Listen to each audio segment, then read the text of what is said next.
We were notified from the dispatcher that there was a gentleman in the southern part of the county that had been working on this particular cow-calf operation. Not only does he do that, he also grinds his own feed in that particular day. It's nothing for his family to tell you that during the cow-calf birthing period, he spends a lot of time out there night and day. And he didn't come home, and that was something that's not strange either, that he's going to stay there with those calves until that day's over. And the family made a trip out to the farm and found the gentleman that was caught very severely in the power takeoff itself. He was grinding his own feed with a feed grinder. Very obvious that the coat jacket or the coat he had on got caught in the power takeoff.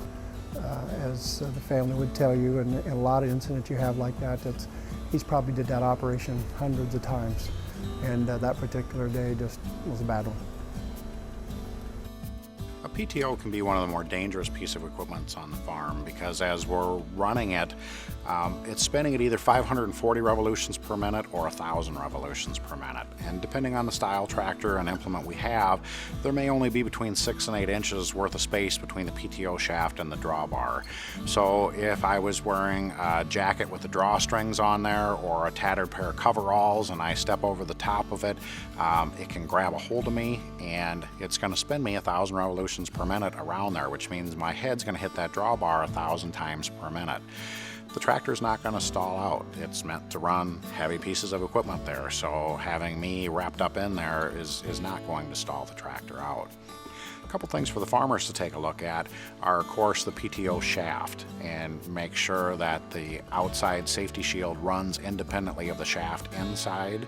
If that gets damaged, if it gets scraped up or dented, and it is actually spinning with the PTO, it should be replaced because you've lost your safety capabilities with that. The PTO master shield on the tractor should definitely be in place because remember, that's where the knuckle hooks up from the PTO onto the tractor, and that is where if we have a drawstring or any piece of clothing, that's where it's going to get wrapped up at, and that PTO master shield covers that up so we can't get into there when it's operating.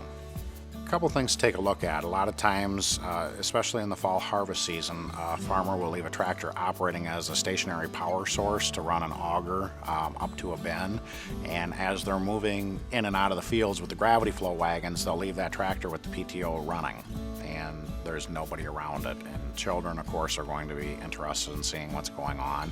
So to shut it down when you're not using it, the other thing is it only takes a couple seconds to walk around whatever implement you're powering with that PTO outside of stepping over the top of that PTO shaft when it's operating. So a couple seconds can save a life or can save a disabling injury where you may lose a leg.